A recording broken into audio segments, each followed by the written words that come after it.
March ತಿಂಗಳಲ್ಲಿ ಹೆಂಗಪ್ಪ ಅಂತಂದರೆ ಮಾರ್ಚು ಏಪ್ರಿಲು ಈಗ ಮೇ ತಿಂಗಳುಗಳು ಬಂತು ಅಂತಂದರೆ ನಿಮಗೆ ಬೇಸಿಗೆ ಅಂತಂದರೆ ಇದನ್ನ ಬೇಸಿಗೆ ತಿಂಗಳು ಅಂತ ಕರಿತೀವಿ. ಅಂತಂದರೆ ಬೇಸಿಗೆ ತಿಂಗಳಲ್ಲಿ ಏನೇನೋ ವ್ಯತ್ಯಾಸಗಳು ಏನೇನು ಏರುಪೇರು ಆಗುತ್ತೆ ಅಂತ ಈ ವಿಡಿಯೋದಲ್ಲಿ ಕರೆಕ್ಟಾಗಿ ಹೇಳ್ಬಿಡ್ತೀನಿ, ಕರೆಕ್ಟಾಗಿ ನೋಡ್ಕೊಬಿಡಿ. ಫಸ್ಟ್ನೇದಾಗಿ ಏನಪ್ಪ ಅಂತಂದರೆ ರೋಗ ಲಕ್ಷಣಗಳು ಕೋಳಿಗೆ ಜಾಸ್ತಿ, ಅಂದರೆ ಪ್ಯೂರ್ ನಾಟಿ ಕೋಳಿಗಳಿಗೆ ರೋಗ ಜಾಸ್ತಿ. ಎರಡನೇದೇನಪ್ಪ ಅಂತಂದರೆ ಪೀರ್ಸ್ ರೇಟ್ ಜಾಸ್ತಿ ಆಯ್ತವೆ, ಅಂದರೆ ಪೀರ್ಸ್ ರೇಟು ಸಿಗಲ್ಲ ಅಂದ್ಬಿಟ್ಟು ಬೇಸಿಗೆಗಳಲ್ಲಿ ಪೀರ್ಸ್ ರೇಟ್ ಜಾಸ್ತಿ ಆಗ್ತವೆ. ಮತ್ತು ಇನ್ನೊಂದೇನಪ್ಪ ಅಂತಂದರೆ ರೋಗ ಲಕ್ಷಣಗಳಿಗಿಂತ ವೆದರು ಅಂತಂದರೆ ಫಸ್ಟ್ ಆಫ್ ಆಲ್ ವೆದರ್ ಯಾವ ಥರ ಇರುತ್ತೆ ಅಂತಂದರೆ ನಿಮಗೆ ಕೋಳಿಗಳನ್ನ ಸಾಕಬಾರ್ದು ಅನ್ನೋ ಫೀಲ್ ತರಿಸೋದೇ ಈ ಕಾಲ. ಅಂತಂದರೆ ಇವಾಗ ಮೇ ತಿಂಗಳವರೆಗೂ ಇಲ್ಲ ಆಗಸ್ಟ್ ತಿಂಗಳವರೆಗೂ ನಿಮಗೆ ಕೋಳಿಗಳು ಬೇಡವೇ ಬೇಡಪ್ಪ, ಕೋಳಿಗಳನ್ನ ಸಾಕಬಾರ್ದು ಅನ್ನಿಸ್ಬಿಡುತ್ತೆ.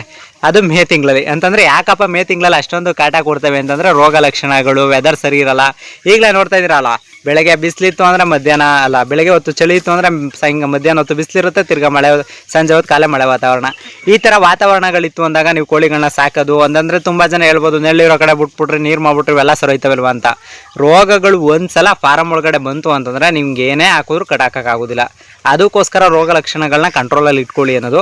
ಬಟ್ ಅದರಲ್ಲಿ ಏನಪ್ಪ ಅಂತಂದರೆ ಟೈಮ್ ಟು ಟೈಮ್ ಆ್ಯಂಟಿಬಯೋಟಿಕ್ ಹಾಕೊಳ್ಳೇಬೇಕು ನಿಮಗೆ. ಅಂತಂದರೆ ತುಂಬ ಜನ ಅಂದ್ಕೊಂಡಿರೋದೇನು ಅಂತಂದರೆ ಆ್ಯಂಟಿಬಯೋಟಿಕ್ಕಿಂದನೇ ಯೂಸ್ ಆಗುತ್ತೆ, ಆ್ಯಂಟಿಬಯೋಟಿಕ್ ಯೂಸ್ ಇಲ್ಲ ಅಂತಂದ್ರೂ ಏನೂ ಪ್ರಾಬ್ಲಮ್ ಆಗೋಲ್ಲ. ಹೆಂಗೆ ಬೇಕಾಗಿ ನಾಟಿ ಕೋಳಿ ಬೆಳ್ಕೊಂಡಂತವೆ, ಬೆಳವಣಿಗೆ ಆಯ್ತವೆ, ನೀರು ಎಲ್ಲಾರ ಕುಡ್ಕೊಬರಲಿ, ಮೇವೆಲ್ಲಾರ ತಿನ್ಕೊಬರಲಿ. ಮತ್ತು ಇದೆಲ್ಲ ತುಂಬ ಜನ ಪ್ರಾಬ್ಲಮ್ಸ್ಗಳು ಮಾಡ್ಕೊಂತಿರ್ತಾರೆ. ಅದಕ್ಕೋಸ್ಕರ ಹೇಳ್ತಾ ಇರೋದೇನಪ್ಪ ಅಂತಂದರೆ ಶುದ್ಧವಾಗಿರೋ ನೀರು ಕುಡಿ.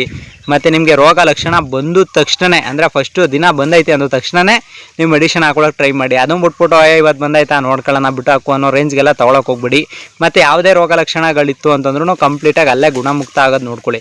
ಅಂತಂದರೆ ಅಲ್ಲಿ ಗುಣ ಆಗ್ತಿದೆಯಾ ಆಗ್ತಿಲ್ವಾ. ಮತ್ತು ಏನಂತಂದರೆ ನೀವು ಔಷಧಿಗಳನ್ನ ಕೇರ್ ಮಾಡೋದ್ರ ಮೇಲೆ ಡಿಪೆಂಡ್ ಆಗುತ್ತೆ. ಇವಾಗ ನಿಮ್ಮ ಹತ್ರ ಎಂಡ್ರೋಜಿನ್ ಪ್ಲಸ್ ಕಡ್ಡಾಯವಾಗಿರಲಿ, ಮತ್ತು ಇಲ್ಲ ಅಂತಂದರೆ ಈ ಆ್ಯಂಟಿಬಯೋಟಿಕ್ಗಳು, ತುಂಬ ಆ್ಯಂಟಿಬಯೋಟಿಕ್ಗಳನ್ನ ನೀವು ಯೂಸ್ ಮಾಡಿಲ್ಲ ಅಂದರೆ ತುಂಬ ಪ್ರಾಬ್ಲಮ್ ಆಗುತ್ತೆ. ಅದಕ್ಕೋಸ್ಕರ ಹೇಳ್ತಾ ಇರೋದು ಆ್ಯಂಟಿಬಯೋಟಿಕ್ನ ತುಂಬ ಇಟ್ಕೊಳ್ಳಿ. ಮತ್ತು ಈ ಕಾಲದಲ್ಲಿ ಒಂದು ಸ್ವಲ್ಪ ಕೋಳಿ ಮೇಲೆ ಜಾಸ್ತಿ ಗಮನ ಇರಲಿ. ಅದಕ್ಕೋಸ್ಕರ ವಿಡಿಯೋ ಮಾಡ್ತಾ ಇರೋದು ಅಷ್ಟೇ.